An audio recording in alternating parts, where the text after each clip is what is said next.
Hi అందరికీ all time cooking రెసిపీస్కి స్వాగతం అండి. ఈరోజు మరొక కొత్త రెసిపీతో వచ్చేసాను. చాలా ఈజీగా చేసుకునే మిరపకాయ ఫ్రై అండి. చాలా బాగుంటుంది. ఎప్పుడైనా మనం పప్పుచారు రసం చేసుకున్నప్పుడు అందులోకి చాలా బాగుంటుందండి. ఇందుకోసం ముందుగా మనం ఇలా మిరపకాయలు తీసేసుకోవాలండి. కొద్దిగా లావున్నవి తీసేసుకోండి, చాలా బాగుంటుంది టేస్ట్ అనేది.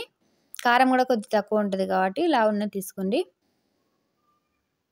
ఇలా బాగా శుభ్రంగా కడిగేసుకొని ఇలా తుడిచేసుకోవాలండి. ఏదైనా ఒక క్లాత్ తీసేసుకొని తడి లేకుండా ఇలా బాగా శుభ్రంగా తుడిచేసుకోండి. ఇలా తుడిచేసుకున్న మిరపకాయలు చూడండి ఎంత బాగా ఉన్నాయో. ఇప్పుడు స్టవ్ మీద ఒక బాండి పెట్టేసుకొని ఇందులోకి 2 స్పూన్ జీలకర్ర వేసేసుకున్నాం. ఇలా వేసేసుకొని బాగా వేయించుకోవాలండి. జీలకర్ర అనేది గోల్డెన్ కలర్ వచ్చేదాకా.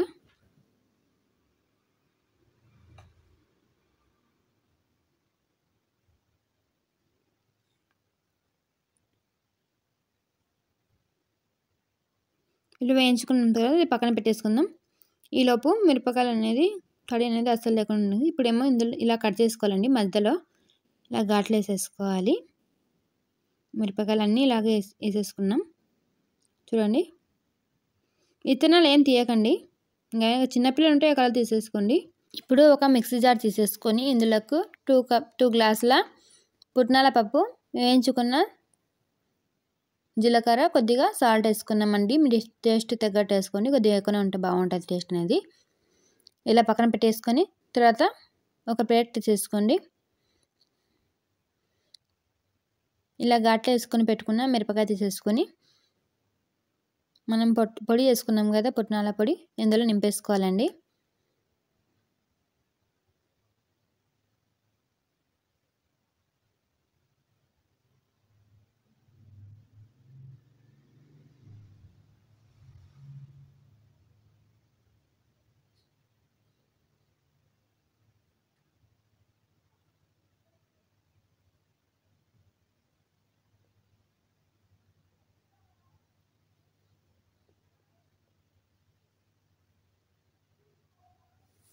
అన్నీ ఇలాగే బాగా నింపేసుకోవాలండి.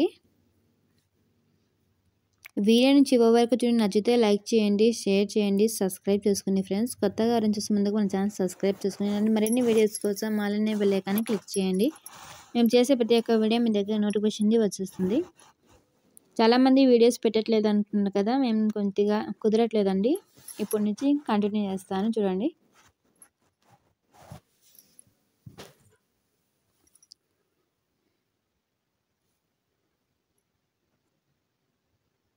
ఫ్రెండ్స్ అన్నీ ఇలా నింపేసుకున్నామండి. లోపల ఇంకా కొద్దిగా పొడి మిగిలింది.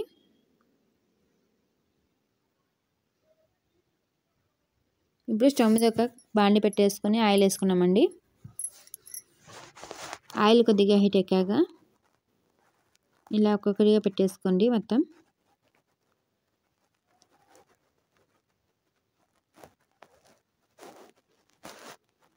ఇలా పెట్టేసుకుని ఏమైనా తిప్పేయకుండా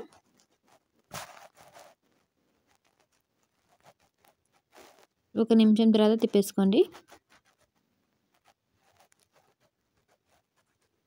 టేస్ట్ అనేది చాలా బాగుంటుందండి. మరి కారంగా ఏమి ఉండవండి.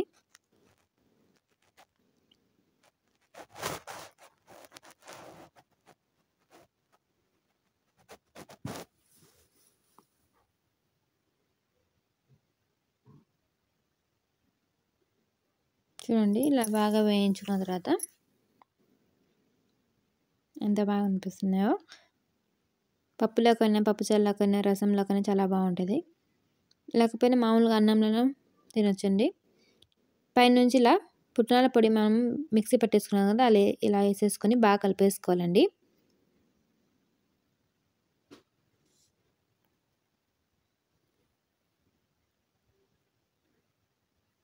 చూడండి ఫ్రెండ్స్,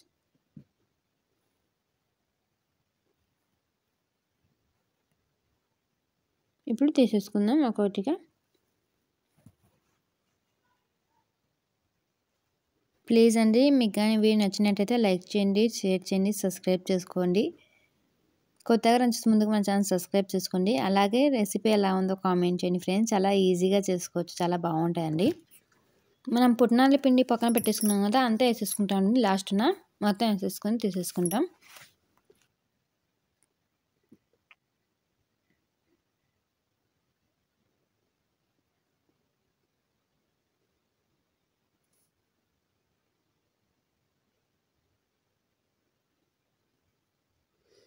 ఇలాగే మొత్తం వేయించుకున్నామండి. పైనుంచి పుట్నాల పిండి ఎంత ఉందో అంతా చల్లేసుకొని తీసేసుకున్నాం. ఒక నిమిషం పెట్టేసుకొని చూడండి ఎంత బాగుందో. చాలా సూపర్ టేస్టీగానే చాలా ఈజీగా చేసుకోవచ్చు. తప్పకుండా మీరు ట్రై చేయండి. ఎలా ఉన్నాయో ప్లీజ్ కామెంట్ చేయండి ఫ్రెండ్స్.